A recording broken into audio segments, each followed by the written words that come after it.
Welcome back to Navy Doc, where we decode the world's top military mysteries. To understand today's story, we have to look back at the skies of the 1990s. Back then, the F-22 Raptor was born with an arrogant promise. First look, first shot, first kill. And for 30 years, that promise has been kept. Not a single F-22 has ever been lost in combat. But military history is a relentless current, and invincibility is only a temporary state. Today, we open the file on a weapon designed to alter the world order. March 21st, 2025. In the Oval Office, the Commander-in-Chief announces an asset that will reshape the global military hierarchy, a sixth-generation fighter, described as invisible and the deadliest in history. While Washington focuses on a desktop model, the real steel version is hiding 2,000 miles away. It could be deep in the Nevada desert or in a top-secret underground bunker in St. Louis. Every technical specification is a national secret.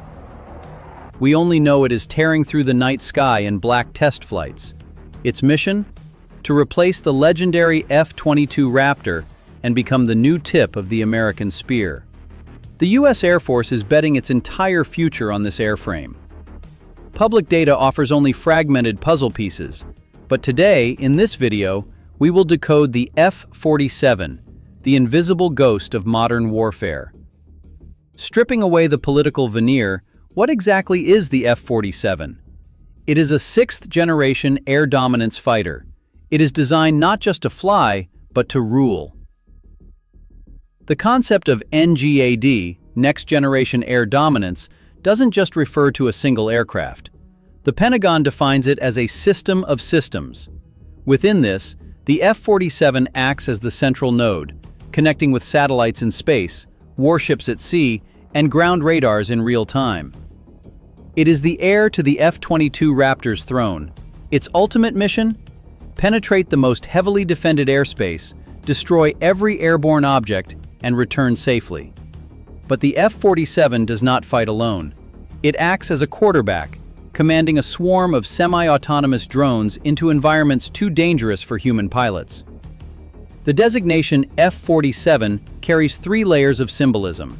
It evokes the P-47 Thunderbolt, the immortal monster of World War II.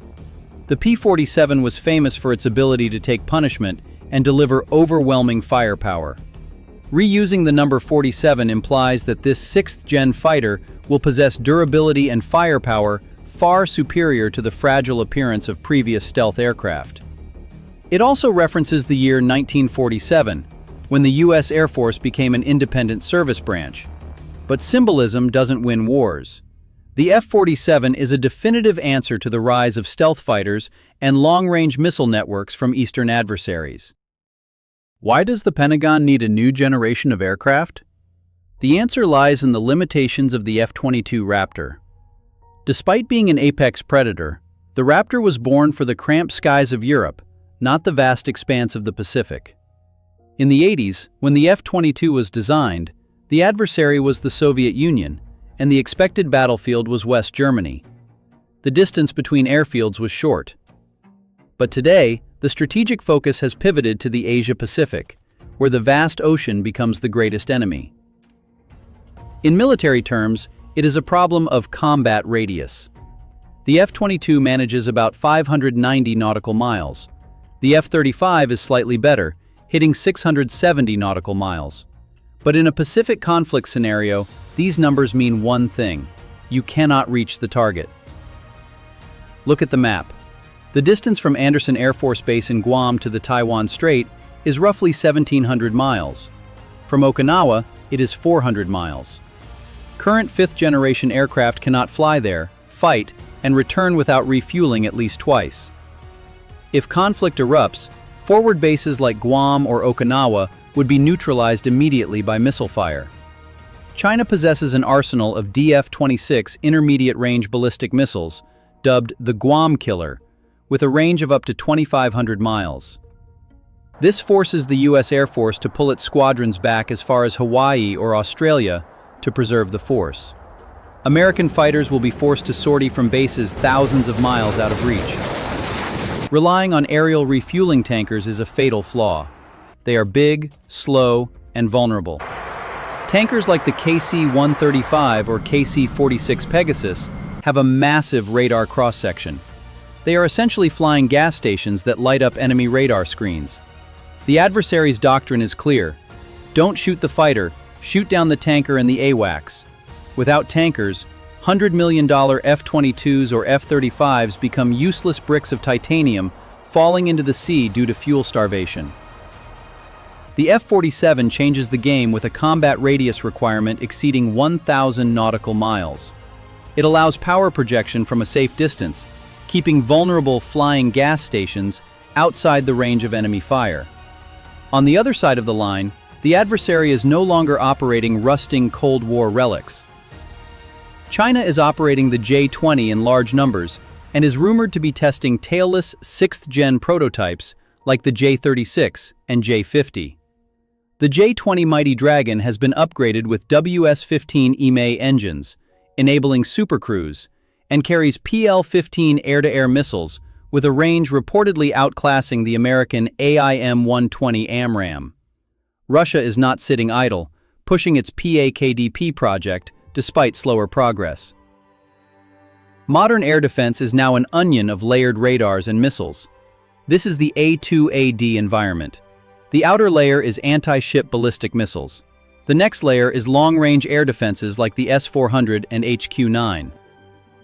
The F-47 is not a lone gladiator. It is a digital conductor, commanding an ecosystem of loyal wingman drones, sensors, and electronic warfare suites, orchestrating chaos right in the eye of the storm. Stealth comes at a price. Internal estimates place the cost of a single F-47 at around $300 million, triple that of an F-35. A staggering figure that nearly killed the program in 2024. But the story began a decade earlier at DARPA.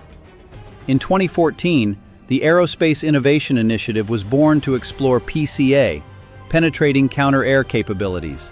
They needed a fighter to fly deep into lethal airspace.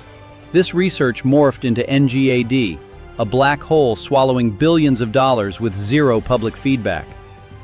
It wasn't until September 2020 that Will Roper, the Air Force's acquisition chief, dropped a news bomb. A full-scale demonstrator had already flown and broken records. Roper championed the Digital Century Series philosophy, applying digital engineering to design aircraft just as Americans churned out variants in the 50s. Thanks to digital twin technology, engineers could test millions of flight scenarios on computers before cutting the first piece of metal, slashing development time from decades to just a few years. No specs, no contractors, just cold confirmation. By the time the president announced the F-47 designation, various X-plane prototypes had likely logged hundreds of flight hours at secret ranges like Groom Lake or Tonopah. In the shadows, a brutal corporate war was also raging. Northrop Grumman bowed out after winning the B-21 Raider contract, leaving a two-horse race. On one side, Lockheed Martin, the reigning champion of stealth. On the other, Boeing, a giant staggering from civil aviation disasters and KC-46 delays. However, Boeing had Phantom Works and a surprise advantage. They were pioneers in command and control drones with the MQ-28 Ghostbat project in Australia. Plus, their use of advanced digital design on the T-7A Red Hawk was a major plus. Defeat in NGAD could mark the end of Boeing's fighter division. Victory was the only life raft. And on March 21, 2025, the order was given. Boeing won the contract. A shockwave rattled the defense industry, where Lockheed Martin was once considered the default choice. Analysts suggest the Air Force chose Boeing not just for technical reasons, but to preserve the defense industrial base. If Lockheed won NGAD after securing the F-35, they would become a fighter monopoly, and Boeing would exit the combat aircraft game forever. The Pentagon didn't want all its eggs in one basket. For Boeing, the F-47 is salvation, but with a grueling schedule. Test flight by 2028, combat ready by 2029. This is an all-in gamble demanding absolute perfection. So, what form does this ghost actually take? Based on leaked data and simulation renderings, the portrait of this sky beast is beginning to clear. First, combat radius. Over 1,000 nautical miles, a 70% increase over the F-22. This allows the F-47 to take off from London, strike Moscow, and return without refueling. Second, speed, exceeding Mach 2. The critical point is supercruise capability, maintaining supersonic velocity for hundreds of miles without afterburners, maximizing fuel efficiency. Third, fleet scale, projected at 185 units, mirroring the current F-22 fleet. The F-47 isn't a mass replacement, it is a task force for impossible missions. Finally, stealth plus. This term refers to broadband stealth. While current fighters hide from high-frequency targeting radars, the F-47 is invisible even to low-frequency, wide-area search radars. Regarding design, the blended wing body configuration. A diamond wedge, shovel-nosed and completely lacking a vertical tail. This is the holy grail of aerodynamic stealth. Removing the vertical stabilizer eliminates the largest radar-reflecting surface, but trades it for instability.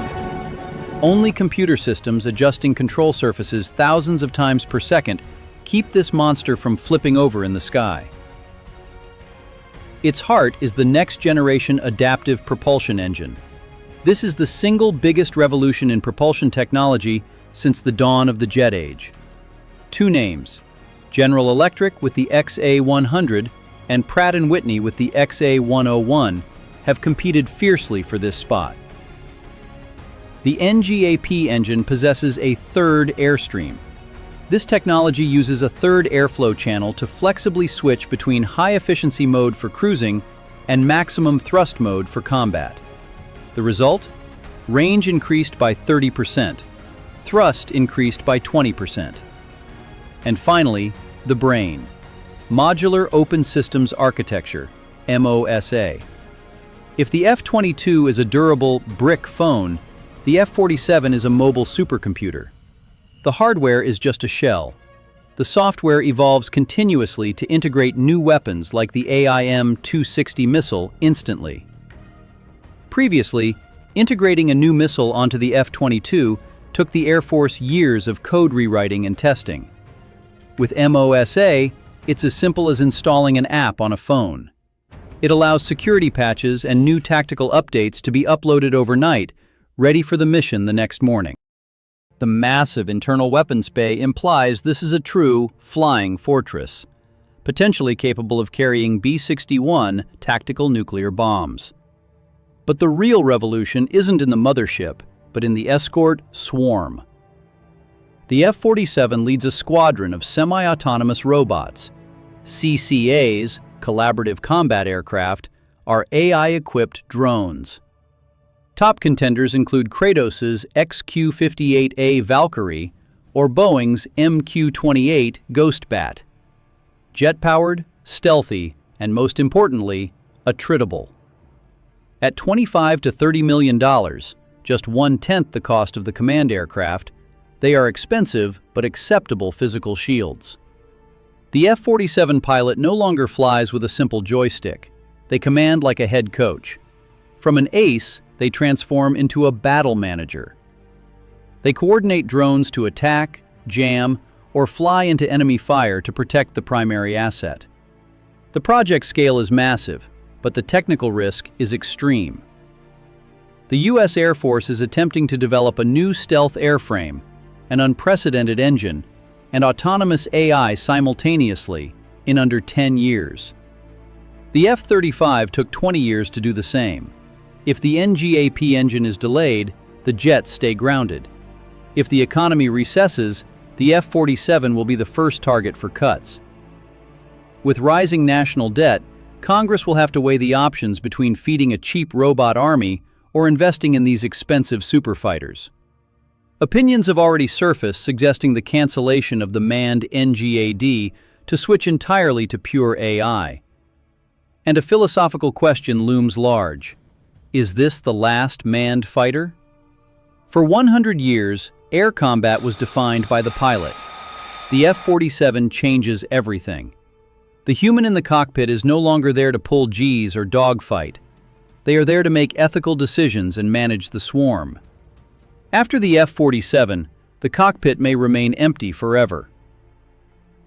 We know it's faster, flies further, and stealths better. But can America afford to maintain it? If successful, it solidifies U.S. dominance for the next century. If it fails, it will be the most expensive museum piece in history. 80 years ago, American pilots fought in rugged P-47 machines to liberate the world. Today, their grandchildren are learning to control a ghost, the last manned fighter, the center of a machine swarm. What are your thoughts on the F-47? Will the era of human pilots truly come to an end? Leave your opinions in the comments below. If you found this video interesting, don't forget to like, share, and subscribe so you don't miss the next military file. Thanks, and see you next time.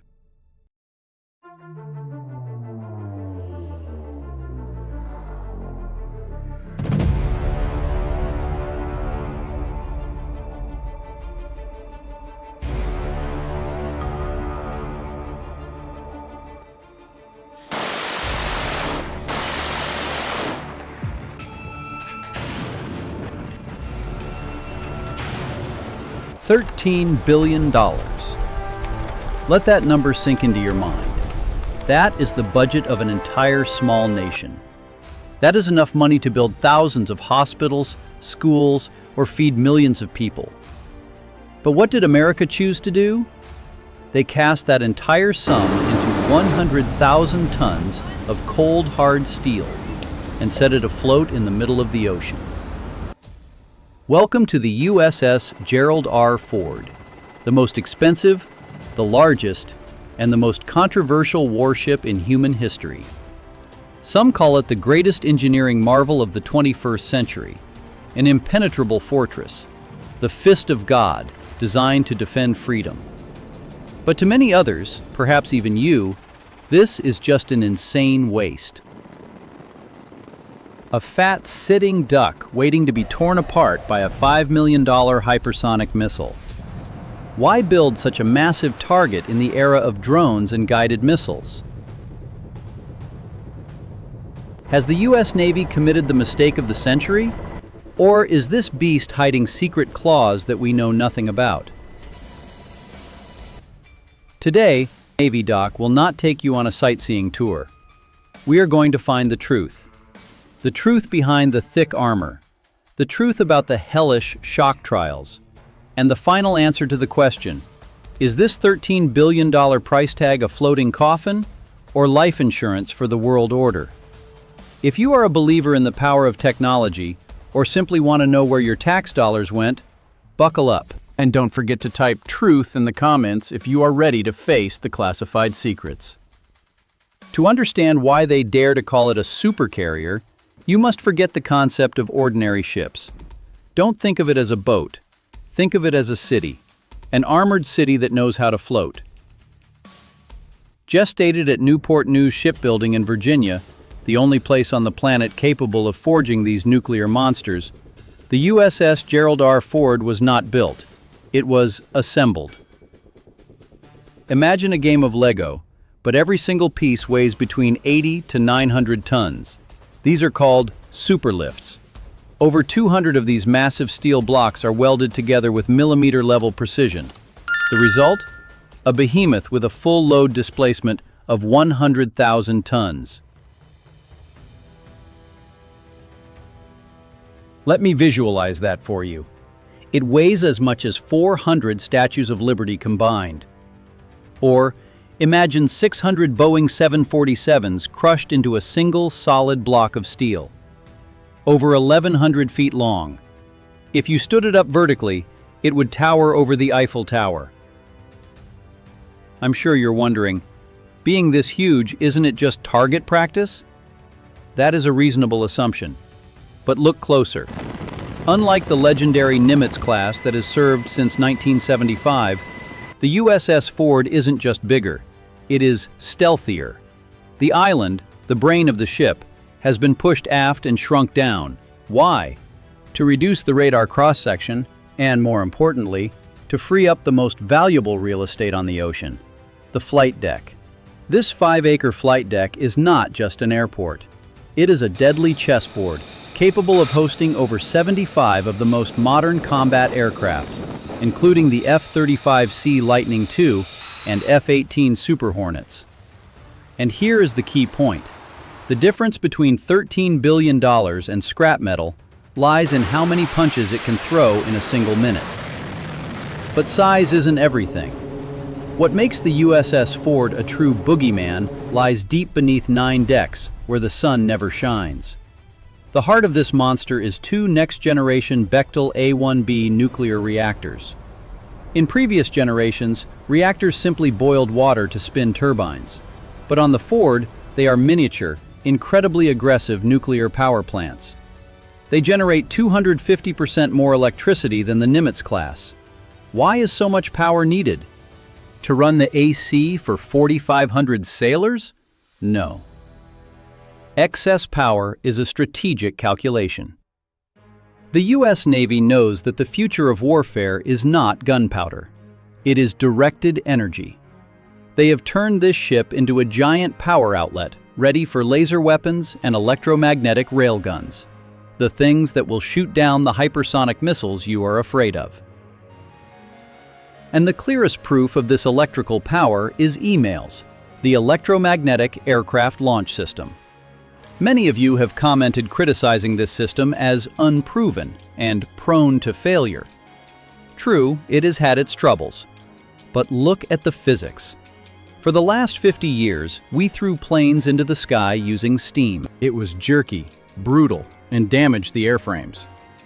EMALS changes everything. It uses electromagnetic fields, just like the technology in maglev trains or the most modern roller coasters. The result?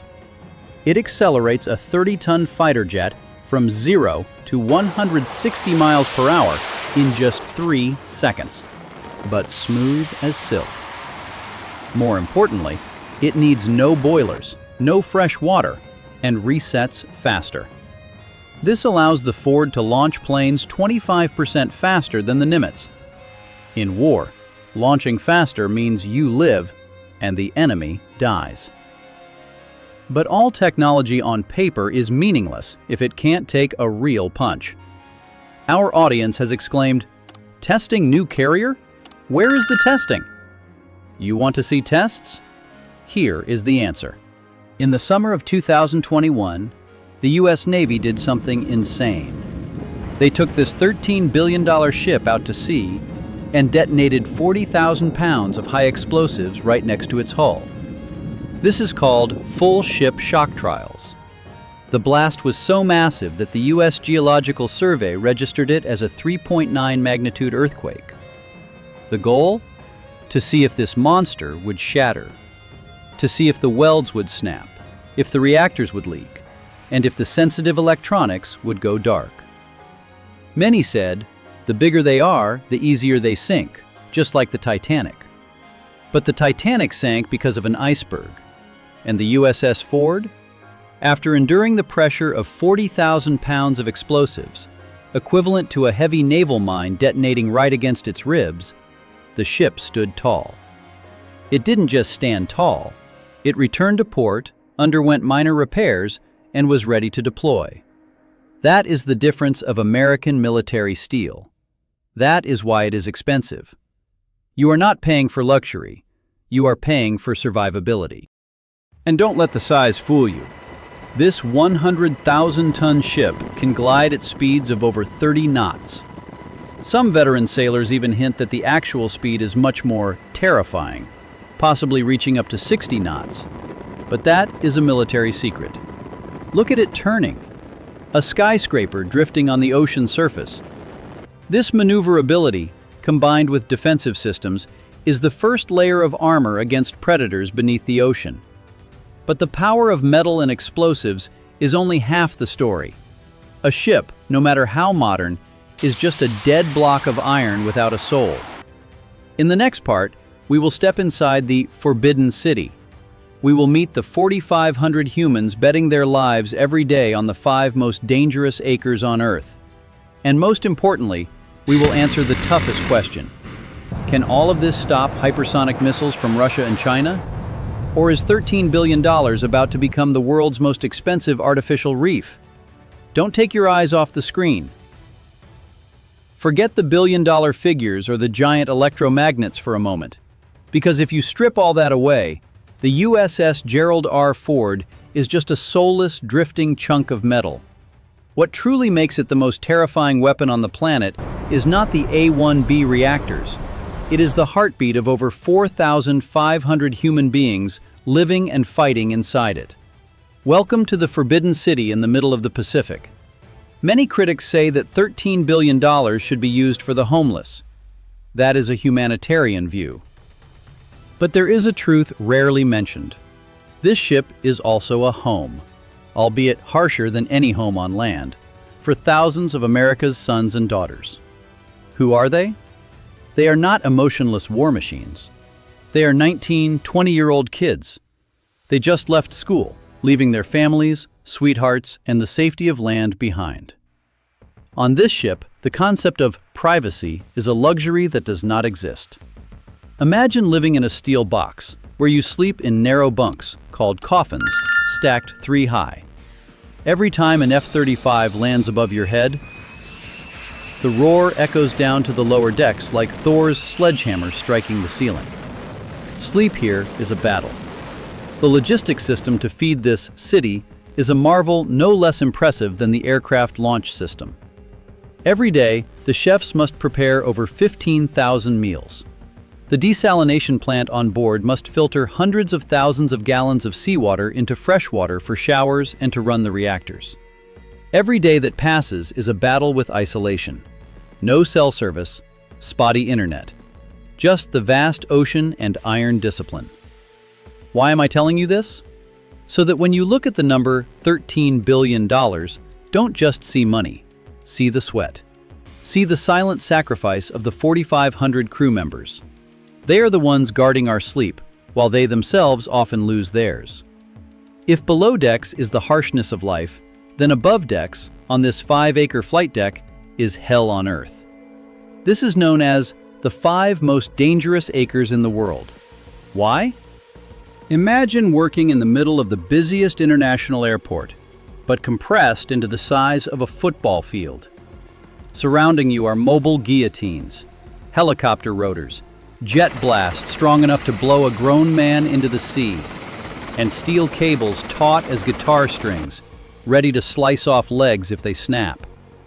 All of this happens while the ship is pitching in rough seas, and the noise reaches 140 decibels, enough to permanently rupture eardrums without protection. But amidst that deadly chaos, you will see a strange beauty. The Navy calls it the ballet of the flight deck. No radio works effectively in the roar of jet engines, so they communicate through body language and color. The rainbow wardrobe. The yellow shirts are the directors, coordinating the chaos. The red shirts are the ordnance experts, assembling bombs. People playing with fire, literally. Purple shirts handle fuel. Green shirts handle the launch. One small mistake by any of them, a forgotten screw, a misread hand signal, and disaster strikes. On the Ford, this work intensity is even more terrifying. Thanks to emails technology and advanced weapon elevators, the sortie rate has increased by 33% compared to the Nimitz class. This means the pressure on humans increases accordingly. They have to be faster, more precise. This is where $13 billion technology meets human will. Machines can launch planes, but humans decide if they hit the target. Now let's return to the elephant in the room, the question causing thousands to argue about this issue. Will hypersonic missiles turn the USS Ford into a pile of scrap metal in 5 minutes? Many opinions claim it is a sitting duck, a coffin worth $13 billion. The brutal reality is, yes, hypersonic missiles from Russia and China are a real threat. They fly 5 to 10 times the speed of sound and have unpredictable trajectories. But if you think the US Navy spent $13 billion without calculating that, you are dead wrong. Fact number 1. A carrier never travels alone. The USS Ford is not a lone knight. It is the queen bee of a swarm of killer bees, the Carrier Strike Group. Surrounding it are always Arleigh Burke-class destroyers and Ticonderoga-class cruisers. These are warships possessing the most advanced Aegis defense systems in the world, designed specifically to create an iron dome at sea. Beneath the surface, Virginia-class nuclear attack submarines silently patrol, ready to destroy any threat from the deep. Fact number 2. A system of systems. The USS Ford itself is equipped with top-secret electronic warfare systems. Before a missile can touch the hull, it must pass through a dense wall of electronic jamming, radar decoys, and finally the CIWS Phalanx Close-In Weapon System, an R2-D2 with a machine gun, firing 4,500 rounds per minute and RAM missiles. Furthermore, with speeds over 30 knots, the Ford is constantly moving. In the 30 minutes it takes for an enemy missile to locate and fly to it, the ship is moved to a completely different position within a range of hundreds of square miles. Finding a needle in a haystack is hard. Finding a needle moving at 35 miles per hour that knows electronic stealth is even harder. So is it invincible? No. In war, nothing is immortal. But to sink it, the enemy would have to pay a price so high they might never dare to pull the trigger. That is the essence of deterrence. Finally, let's talk about the price tag of $13 billion. I am sure many people will think, why not build hospitals? Why not help the poor? Those are legitimate questions. But look a little wider. An aircraft carrier is not just a killing machine. It is 4.5 acres of mobile, sovereign American territory. It is the most powerful diplomatic tool a president has in hand. When natural disasters strike, tsunamis in Asia, earthquakes in Haiti, who arrives first? Usually the US Navy with these carriers. Why? Because they have nuclear reactors to provide power, desalination plants for clean water, field hospitals, and a massive fleet of helicopters to deliver food to places trucks cannot reach. In those moments, the USS Ford is not the Grim Reaper, it is a guardian angel. And most importantly, the cost of peace. $13 billion is expensive. But do you know what is more expensive? A world war. The presence of these monsters on vital shipping lanes helps ensure the flow of global trade. They are a stern warning sent to any power wanting to break the world order. Don't try it. The price to pay will be too high.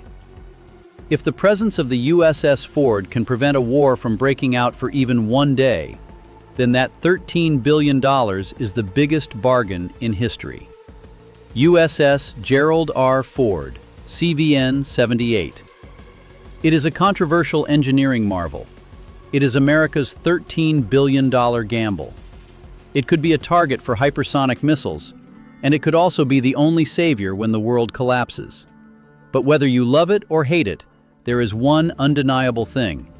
It represents the pinnacle of human aspiration. The aspiration to conquer the ocean. The aspiration to forge shields to protect what we love.